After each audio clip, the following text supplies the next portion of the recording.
Hi, good evening everyone. My name is Divya and I'm from Theascape. Welcome to the Women Empower Women series. And today we are going to have with us Amena Bal. To just give you a brief introduction about Amena. Amena currently lives in the TI Eco Village in South India, which is Bangalore. And she's the earth leader at Kai Farms, a permaculture project, and as part of the sustainability leadership at Transnational Diversified Group in Philippines.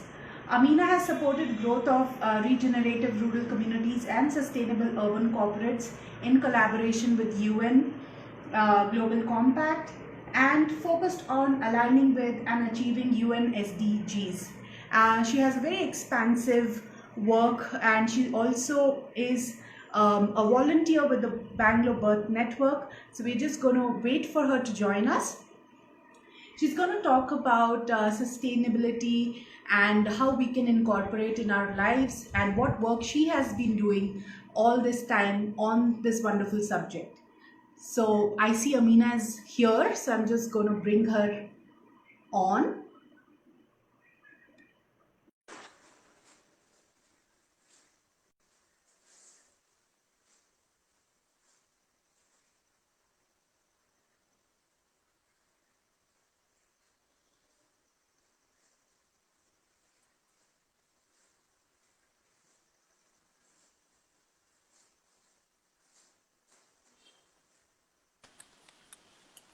Hi, Amena. Hello, good Good evening. evening.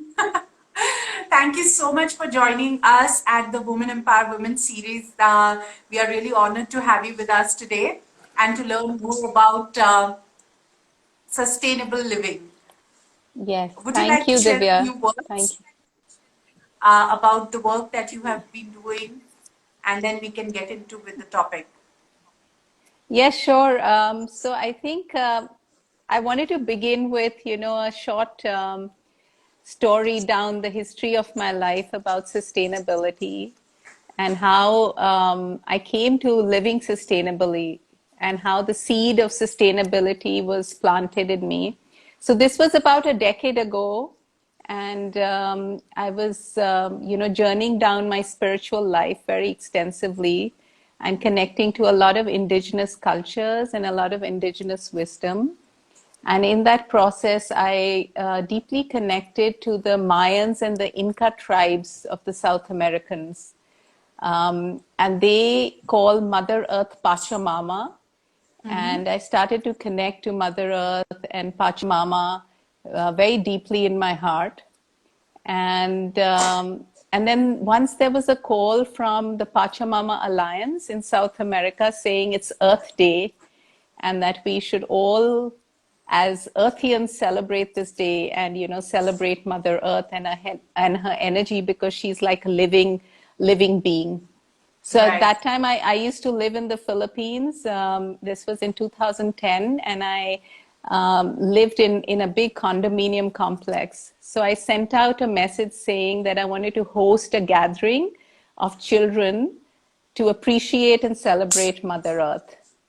So we had a lot of children from our community who came in, and we sat in a circle and we offered some prayers for Mother Earth, asking for forgiveness and also asking for direction how to care for her more. And these kids like drew these cards and wrote, thank you notes, gratitude notes to Mother Earth. And I realized that that moment was the time that the seed of sustainability, which we all have in our souls, sprouted in my Right. life, in this lifetime, in this journey. And so Right. it's been a decade now, and I think just with the grace of the energies of Mother Earth and just connecting to her deeply every day, breathing with her, feeling her heartbeat, I've been able to do a lot of work in her service. And currently, I work with the Global Eco Village Network. I'm an ambassador with them. And Right. the Global Eco Village Network essentially is a network of communities wanting to regenerate the planet and make Right. all life here nurturing and thriving, and to create a culture of care and compassion for each other and then for all species on our planet. Wonderful. Um, And I currently live in Bangalore in an eco village called TI Eco Village, which is a very sustainable community where everybody lives in deep harmony with nature and very, very connected to the ecology of the ecosystem. Absolutely So, wonderful. mm. It's so nice to know about the wonderful work that you have been doing. To kind of start the session for today, uh, we first wanted to really understand what is sustainable living. We've been hearing about it. UN has been doing a lot of work around it. But what is sustainable living? Why do we call it sustainable? Yes, I think sustainability is such a wide, deep, expansive word. It's been used in so many different ways, and it has many lenses to look at it.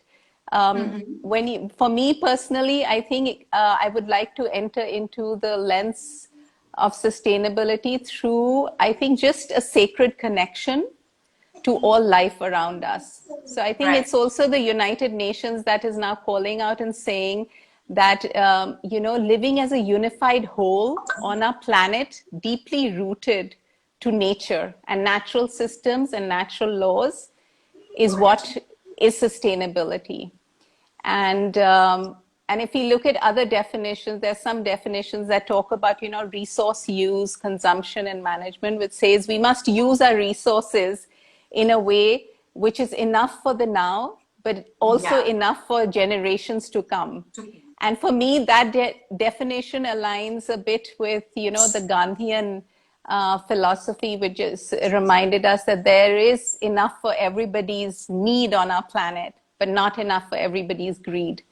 So I think living sustainably is living simply, living slowly, living within satisfaction levels where you give more than you take.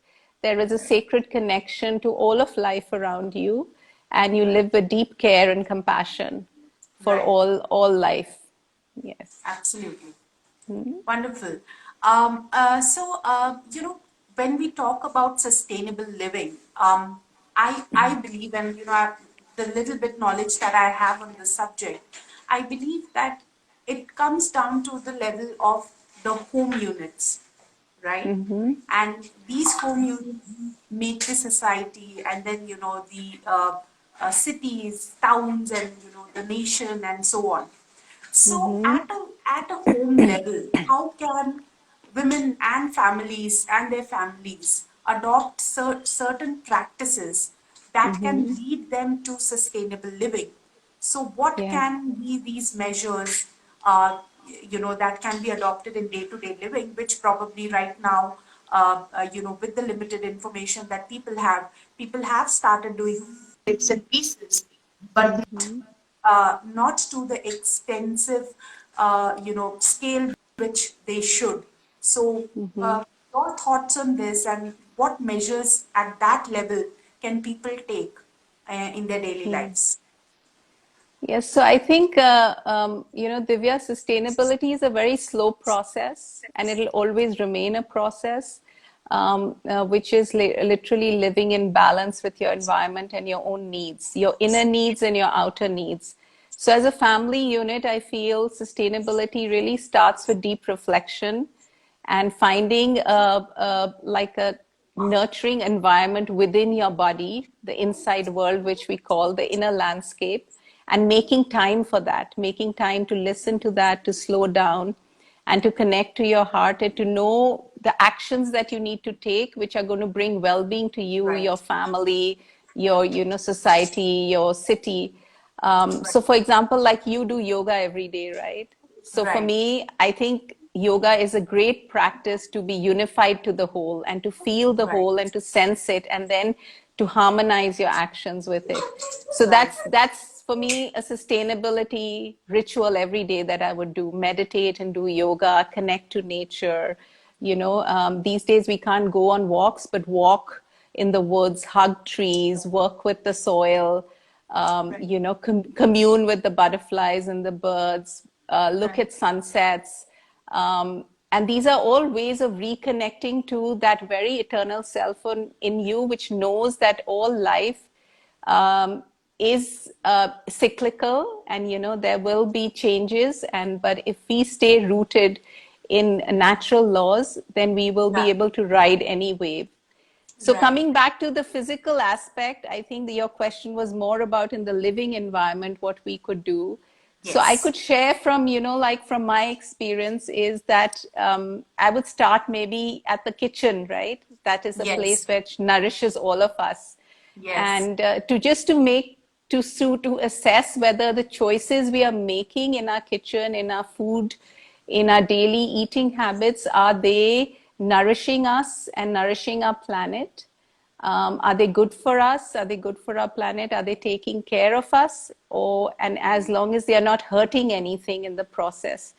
So for me personally, everything that comes into the kitchen mostly is organically grown, which really just means that there is no chemical use and there is very little human intervention to impact the process of growth of that particular food. And so I think that's a great place to begin, is to question your food system and question your buying habits and your buying beliefs. Why are you eating what you're eating? What impact does it have on you? And if you want to create a shift in the wellness within and outside and of the world, you have to make these small choices every day of saying no. So good step to start with is to rethink what's in your kitchen, and then to maybe look at what you're going to refuse to buy because it's not sustaining our planet, which means the resources that have been used have been extractive, have been harmful, and have created disease and disharmony. And so it could be, where you buy your vegetables from. Do you know your farmer? Do you go to a farmer's market, or do you go to a very big mall where the food comes from a big industrial farm where you don't know what's in it and what impact it's having on our earth or on ourselves? So every little ingredient, just to be conscious and, to read your labels, to know the story and to know the whole impact in the value chain. The packaging, where did the packaging come from? If I have a plastic packaging, how am I going to dispose it? What is going to happen to the plastic waste in my community and then in my city?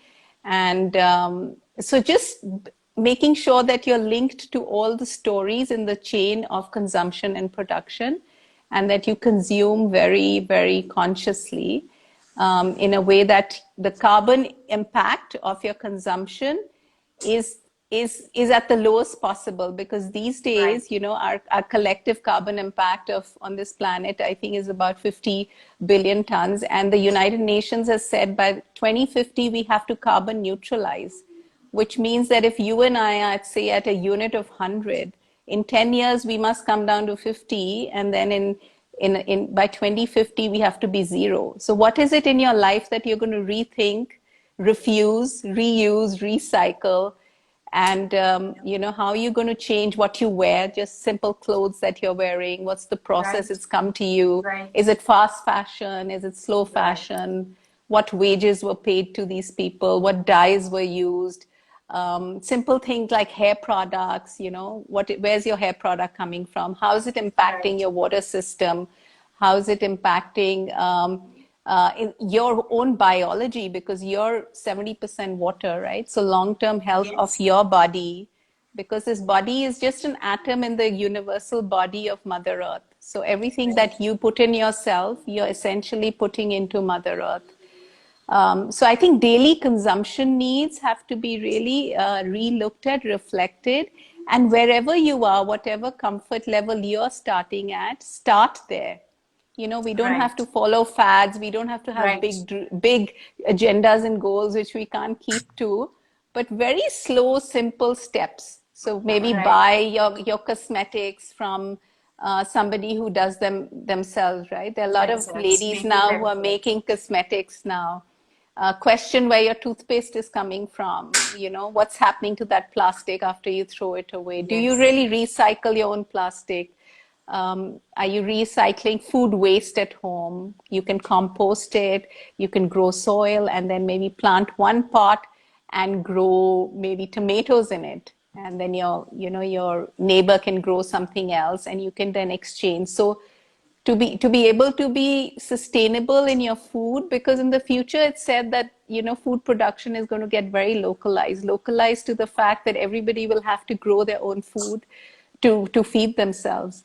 So right now I think we have to, in COVID we've had so much time to rethink all these situations, and we've been given time to experiment with new skills of sustainable living. And there's so many resources online, there's so many webinars, there's so many ideas that are coming up. But the idea is just to look within and say, what is my comfort level? What is that one thing that I want to shift today? And who can help me? Which product do I need to go to? What do I need to stop using? Even things like how much electricity I'm using at home. Can I the whole family sit in one room with lights, just lights in that room? Can we switch off lights in the rest of the room? Can we measure the amount of water we are using to bathe ourselves or to put in our gardens? Is the water being recycled? So energy resources, water, are you looking at solar energy? Is there a possibility of joining a group that is an advocate for solar energy, where the government can be influenced to make solar energy more accessible and cheap? So joining groups, I think people who are already in the field will give you support, because sustainability and sustainable living is really, it's like a daily practice. It's a sadhana, just like yoga.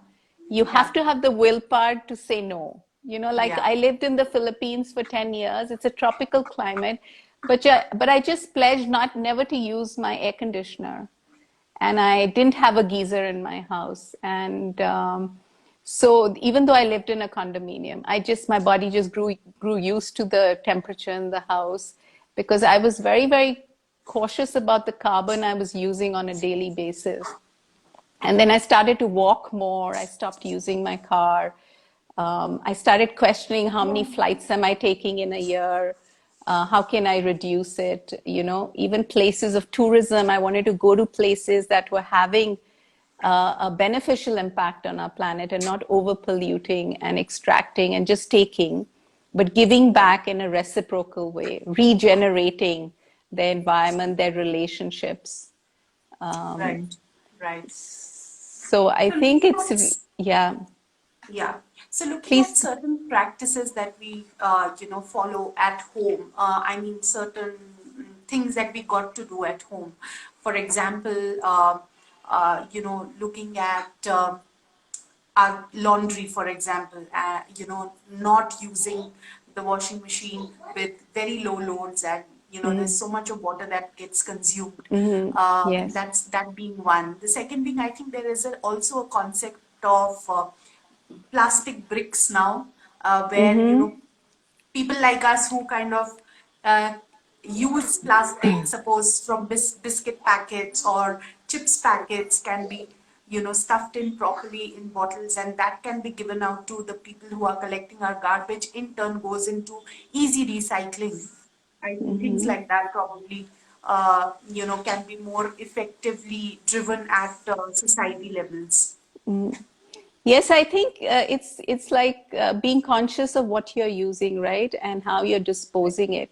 So there's definitely a level where you're bringing in certain things that are not biodegradable, and then you take responsibility that you're not going to put them out into the chain of the city again, and that you're going to be responsible for your own, whatever you're disposing. I don't like to call it trash or garbage, because I think waste is wealth.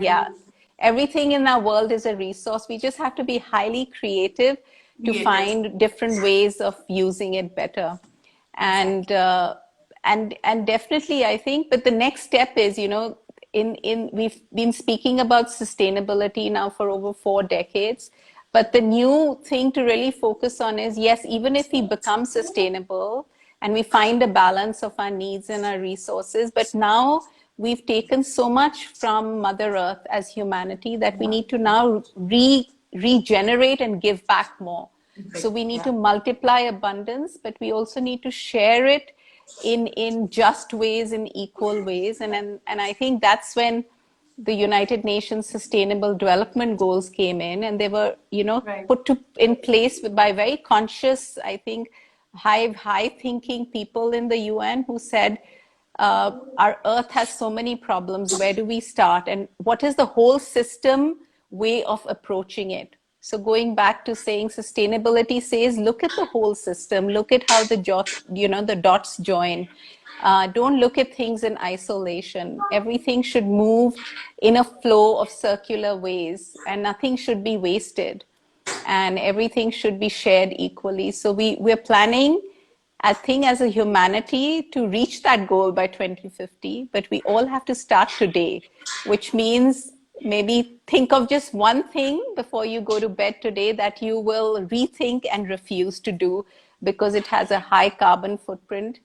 Yes, there are limitations because we are living in certain places that we've bought, and there are certain habits we've taken on, but at least in thought we can affirm that we are going to begin to change, and then slowly the change will snowball, and then we Right. will be able to bring in a new, very thriving future for our planet. Right, right, absolutely, absolutely. So, Amina, now coming back to the wonderful work that you've been doing, tell us more Yes. about it and how is that helping people? Can that be replicated or re-engineered into the houses and societies that have already been built and, old societies or structures that are coming up now? Can they inculcate that kind of living, so tell us more about it, and we would be happy to know how we can learn from that and incorporate something in places that we are living in. Mhm. So I think what I would like to direct people to is that my connection with, an organization like Global Eco Village Network, which started about 25 years ago.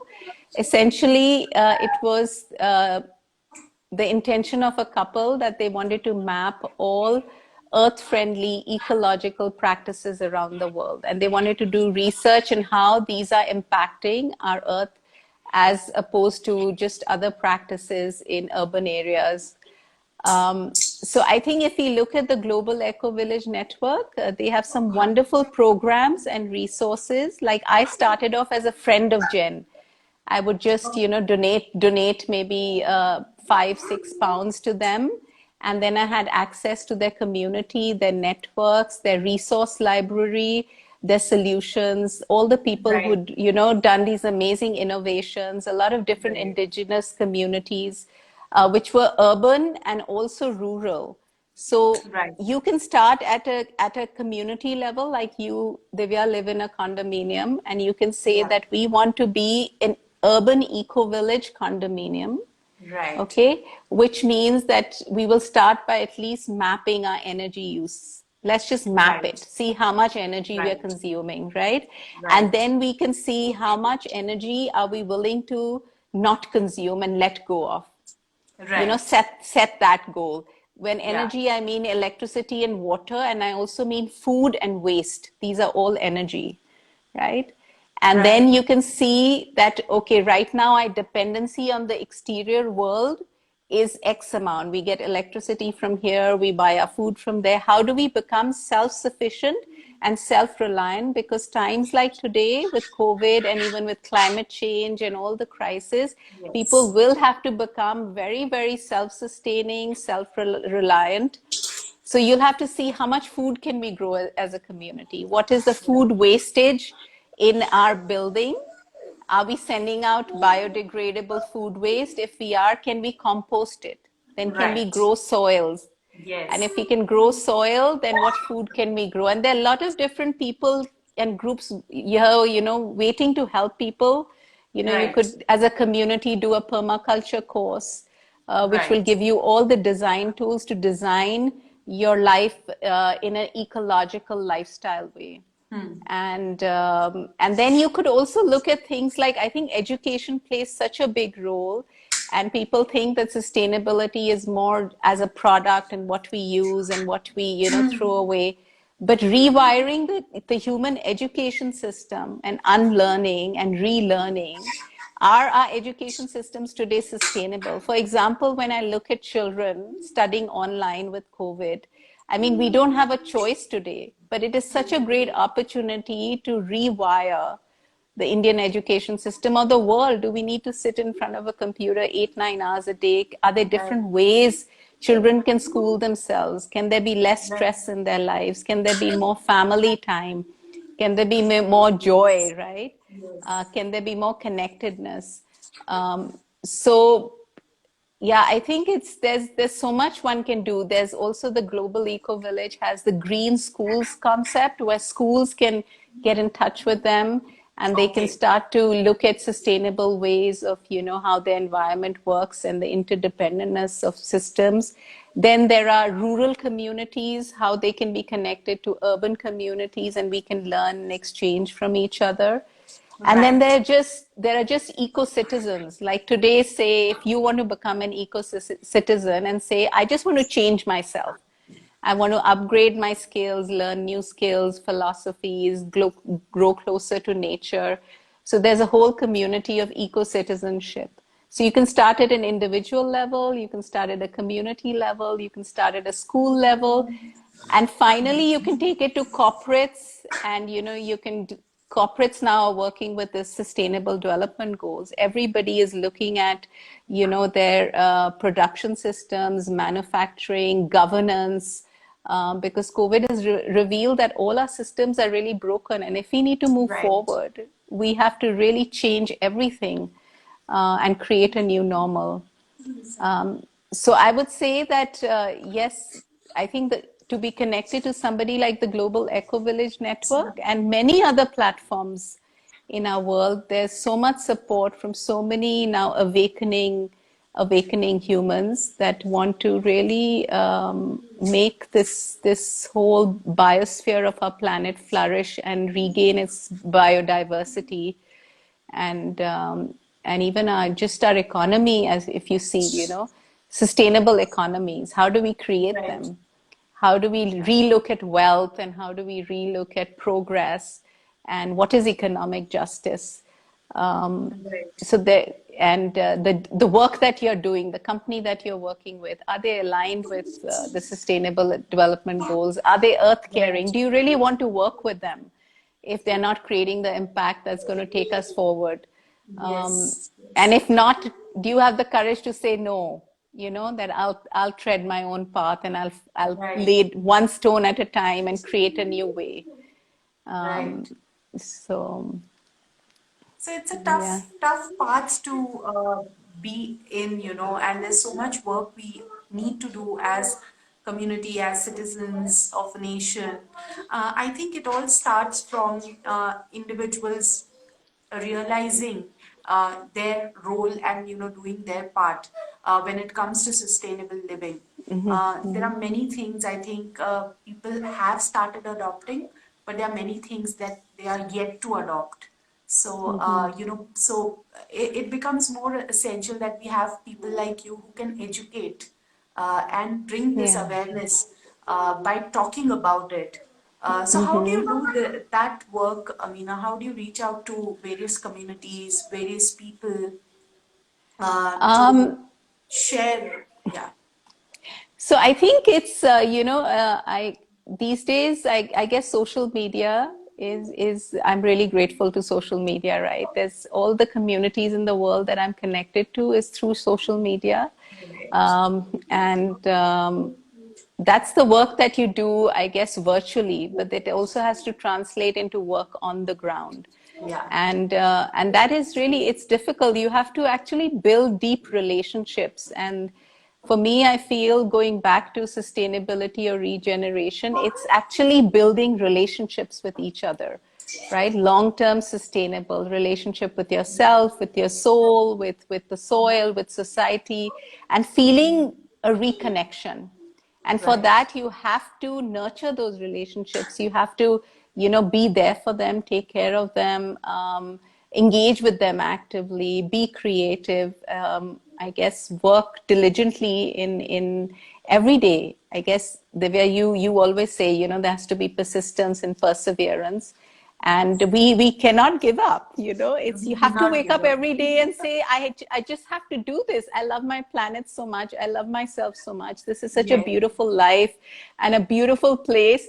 I have to add beauty to it, and I have to Yes. create, a legacy for generations to come that Yes. is going to say that we stood unified as a species, and we also lived in interbeingness with other species. So we have to work towards our evolution, towards our Yeah. transformation. And I think there are a lot of webinars online. If you go onto the Okay. Global Eco Village, ecovillage.org, you will Right. see a lot of different webinars, workshops.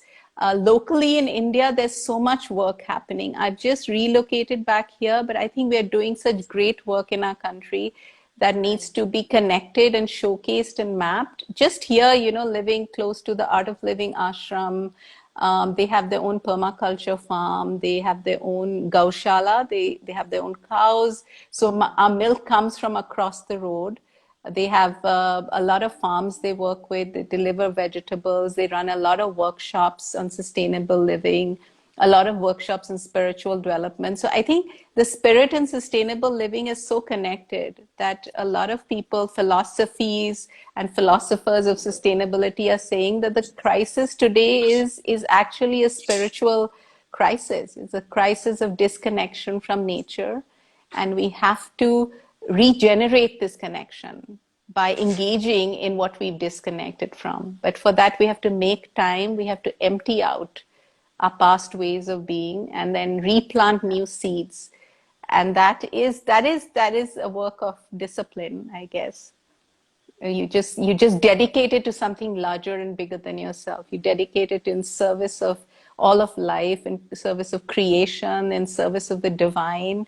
You could connect to it in whichever way. So for me personally, all this work is really in service to creation and the divine energy. That this life for me is a gift, and if I can use my body, mind, and spirit to leave behind comfort and care and compassion and beauty and connectedness, and then I think I will live in satisfaction. Yeah. Right. Wonderful. Yeah. And also the concept of eco anxiety. Would you like to share something about that? We hear Yes, about. yes. So I think of late, in the last 3 or 4 years, a lot of people have been saying that humans are not doing enough to preserve their planet or to conserve it or to take care of it. And then in times of reflection and research and questioning, people have said, what has happened to us? Why are we not responding? The data is there, the science is there, the news is flooded. We've already crossed so many parameters of healthy living. Why are people not acting? So there's one thought process which says that there is so much anxiety that has been generated against the climate crisis and the degradation of our environment, our physical health, our mental health, that people have become incapacitated to act and think clearly. Okay. And then there's this whole psychology that says, positive psychology, which says the only way is to get up and act and to know that your anxiety will rest. It's also, we believe in our own culture that when you go do seva or service, and if you're suffering and you go help another person, then you share suffering and you both evolve together. So when Right. you're in pain and you're looking at, yes, that Mother Earth is in pain because for so many years we've not really respected Yeah. her energy and her resources and her gifts, then we Right. are in collective pain. We are the microcosm, she's the macrocosm. Right. And to relieve ourselves of the anxiety, we have to just go do it. You have to go plant the garden. You have to save your seeds. You have to save your water. You have to hug the tree. You have to really connect to all of life force. And in that process, you will see that, feel good hormones will begin to rise in your body, and Right. then from that mental psychological space you'll have clarity and you'll have clear goals and visions for your own life, and you'll be able to connect it to the whole system, that if I'm doing this, this is the impact, this is the value add, I'm living according to the values of my life. So for Right. especially for, I think, children, teenagers, and they've been born into this world. Somebody like me has seen a more healed world, a harmonious world. But our kids are saying, God, what is this planet we are living in, right? So I think there's this underlying anxiety, and we have to just heal it by healing our relationships with each other, with consumption, with production, with, you know, nature, how we consume, what we dispose, what we teach our children. So yeah, just going back to basic rituals, you know, like for me, if I'm in any sort of, say, eco anxiety and I see my planet, now I can't save it. I don't need to save it. I just need to be sacred to my life, which is like if I get up in the morning, I'll bow to the sun, right? And I'll breathe in the breath of the cosmos and say, thank you. So in that process of appreciation, showing gratitude, you know, bowing to energies, cosmic energies, planetary energies, and knowing that you're part of that, I think will assuage eco-anxiety, and to then also get involved in projects and groups and people and conversations like you and I are having, that what did you do? How did you help yourself? How can we help our family or our community? How can we share knowledge? And I think so, yes, then we will be moved from a place of anxiety in a place of complete, I think, alertness and awareness to know what is the right action coming from the heart. Absolutely.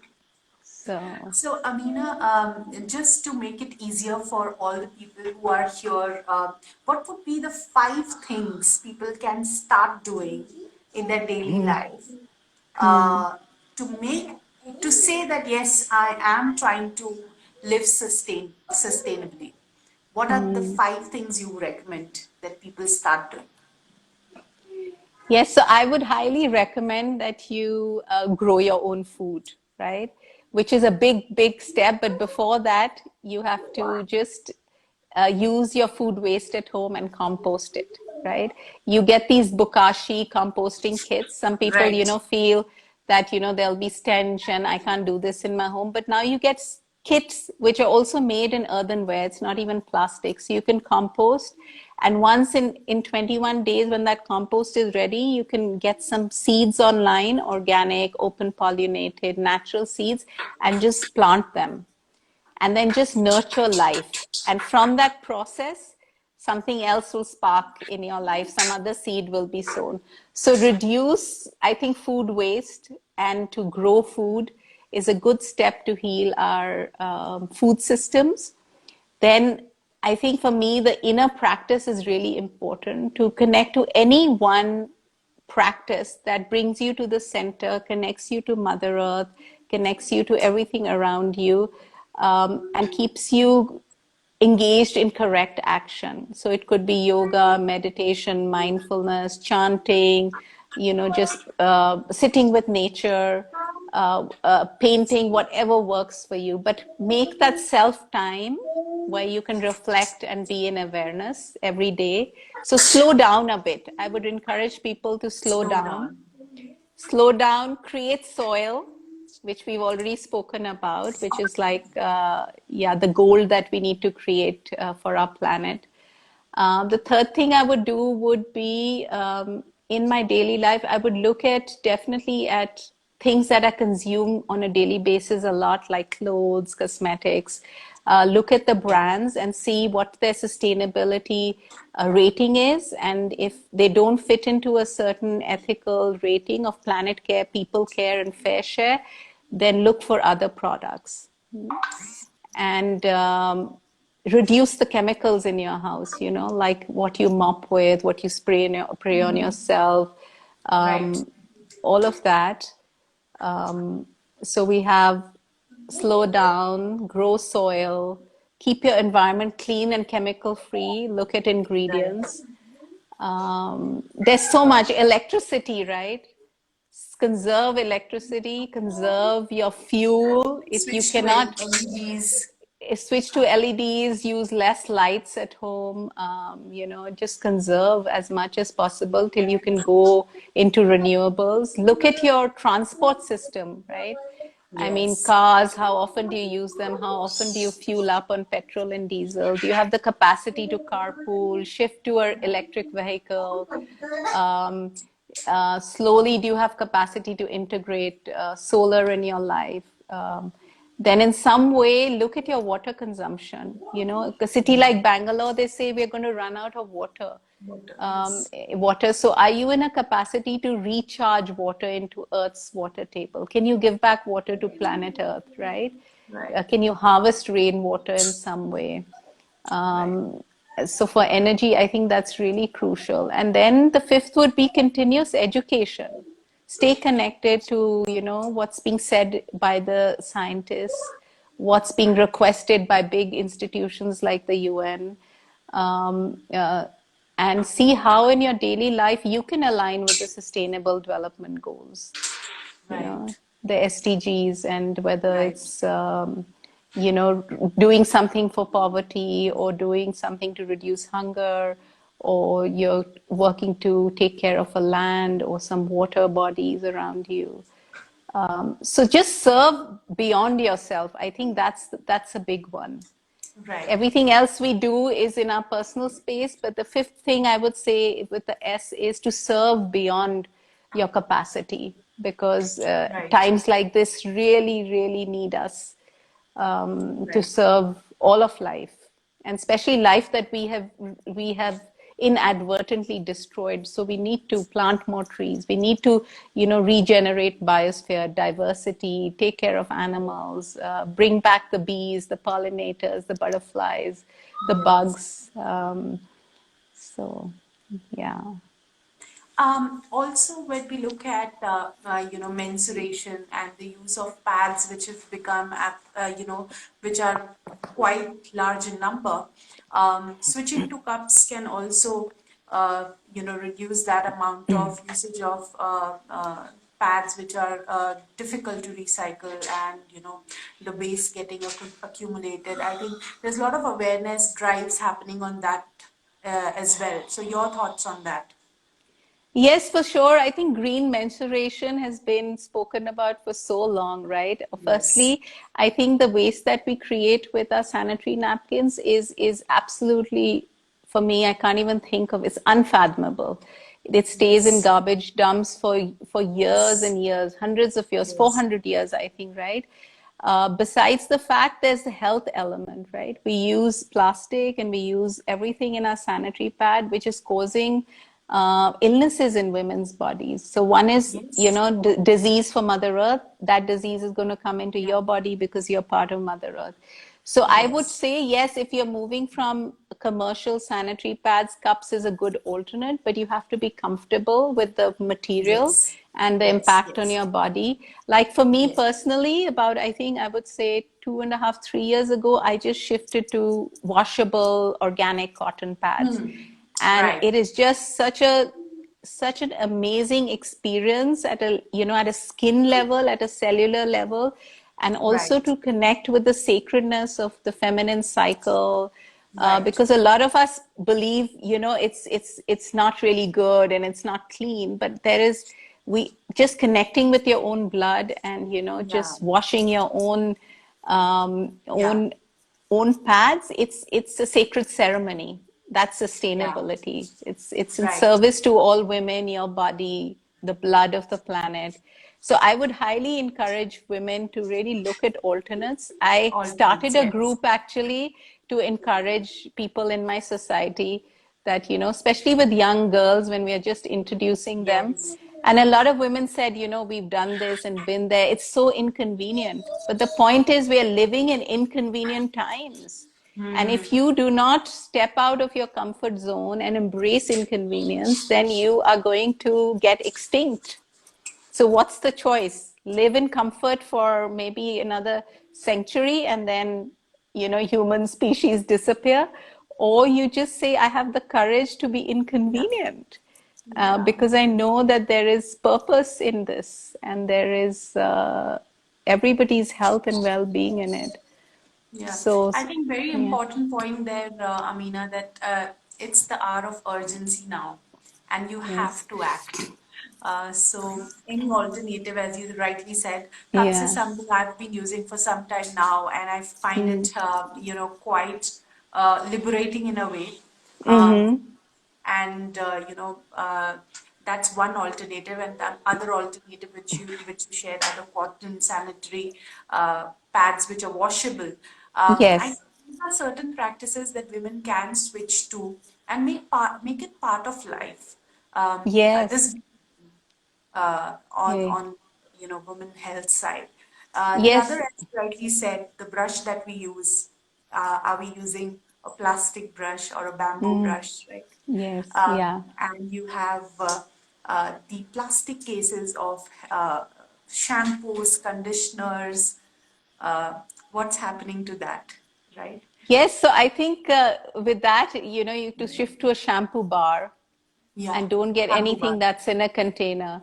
And then Yes, also to support, I think, small time enterprises that are planning to go yes, zero waste, yes, refill places and encourage them, or even start an enterprise where yes, you can do that. And if you have all the world's time, then make your own shampoo, make your own toothpaste. It can be so thrilling. I've tried to do that, but it's my long-term plan that I have to have my toiletries which I make myself. But right now I don't have the time, but it's my long-term plan is for nice. us to really yeah, just live in a way that you're independent from all structures and all things that right now are not just. And then once you master it, then you make more of it, then you share with your community, and you yeah.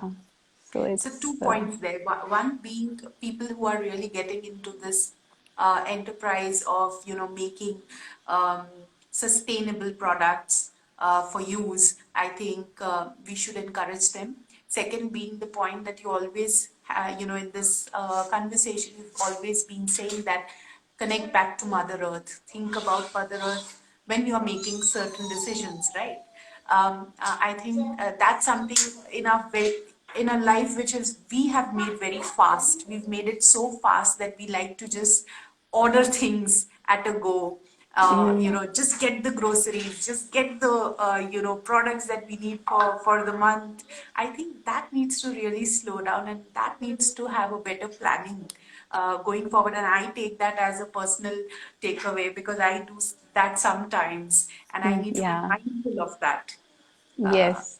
I think, just if you look at the food industry and all the food we order, yes, and then it all comes in plastic containers. So, yes, you can continue to order, but influence your restaurant owner, maybe send your box to yes, them, just encourage yes, them not to use foil and cling wrap, yes, and talk to them about what they're doing with their food waste. Can we, do something with it? And, right. yeah, there are just so many ways. And I think just while you were speaking, Divya, I was reminded of once I was with a community in Manila. We used to organize something called the Green Unconference Okay, with my unconference. Green Interesting. Unconference. So it was a once in 2 years event organized by my soul sister Karla Delgado and myself, and with the support of Transnational Diversified Group and all the green communities in the Philippines. And there was this Yeah. very, very talented artist who came there once, and he sang this song about, feeling Mother Earth and feeling her heartbeat. And he said that if you will feel her, you will stop. Because, Yeah. and to feel her, you have to stop. So I think when you asked me what are the things you need to do, one of the things is yes, slowing down, but you have to stop to feel. So to feel. You have to stop to feel. And when you stop to feel her, you will stop and you will refuse and you will rethink and you will realign with that which is good for her. And that which is Beautiful. good for her will be good for you and for all life Right. everywhere, because we come from her, our body. Yes, our soul is from the light and the galaxy and our stars. But this body, this elemental body of earth, water, fire, is the gift from this planet. And when we go away, we're going to leave this body here. But while we are here, we have to be connected to this, that we are this planet. It's just, and yeah. Wonderful. Very, very profoundly felt to Amena. Thank you Thank for you. such a, wisdom. I think we all need to stop and feel her and then take our Yeah. actions. Um, Yes. Wonderful, Amina. Wonderful talking to Thank you you. about this Thank you so wonderful much. topic.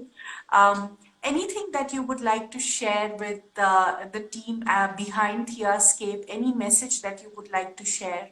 We will be very happy to, have a few words and we'll pass it on to the team. Yes, so I think I feel very, very empowered when I see empowered women like yourself and the team of Theascape bringing us together.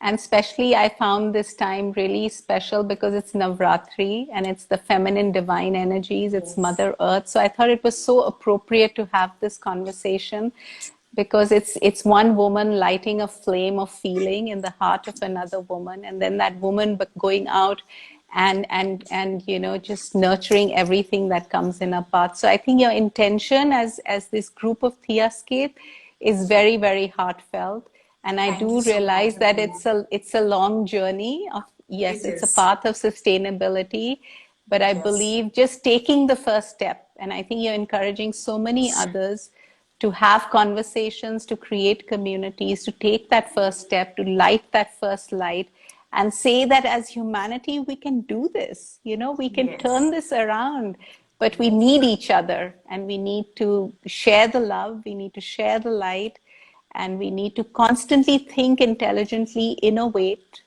work with, like you're doing now, Divya, with your team, right? You're working with indigenous people, you're working with old Yes. culture, but you're also leveraging urban knowledge, innovation, technology, marketing, so many tools, but all that to be placed in that one global goal that we are in service to Gaia, and Yeah. everything else is immaterial, and that will just take us to really new horizons, shining new Absolutely. horizons, right? So Absolutely. thank you, lots of Thank good you, luck, Amina. I can and actually keep continue. listening to you. It has been personally, wonderful chatting with you. Even, Thank you, when we were kind of interacting off this conversation, I really thank you from the bottom of my heart. thank you, thank you. It Yes. has been a pleasure, and there's so much to learn from you. And I'll definitely connect with you and try to understand more. And if I can contribute in some way, I would be very, very happy to do that Yes. too. Yes, let's start a Theascape Earth community. We Why can do not? that because I Why truly not? believe that sustainability is a vibration, right? Yes, it is. Divya, you and I have just met less than a year ago, A year and ago, and we just yeah, had a very short conversation, but yes, I think a but bond I think was made. our vibration, like attracts like, was wanting to do this work together. Yes, yes, yes, yes, absolutely, absolutely.